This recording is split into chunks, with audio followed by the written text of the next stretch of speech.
কর্মী সমর্থকরা তাদের অভিযোগ যে দীর্ঘদিন ধরে তাদের মধ্যে অত্যাচার চালানো হয়েছিল, মিথ্যা মামলায় ফাঁসানো হয়েছিল।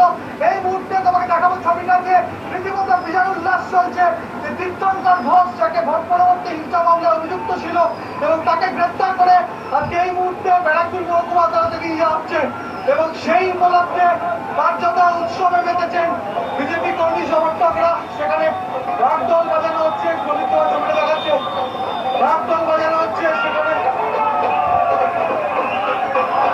ঢাক বাজানো হচ্ছে। এই উপলক্ষে সকাল থেকে ঢাক ঢোল দিয়ে বিজেপি কর্মী সমর্থকরা উপস্থিত ছিলেন এবং সেখানে কিছুক্ষণ আগে ভোট পরবর্তী হিংসা মামলায় অভিযুক্ত তীর্থঙ্কর ঘোষ, যাকে ব্যারাকপুর মহকুমা আদালতে নিয়ে যাওয়া হবে এবং আজ থেকে রাজ্যের উৎসবে চোর বিদায় হয়েছে, চোর। এবার ছেলে গেছে বাপের পালা। ছেলে ডিম খেয়েছে, বাপ কাদা খাবে, গোবর খাবে। ওর বাবার জন্য রেডি করা আছে, কাদা গোবর ওর বাবার জন্য রেডি করা আছে।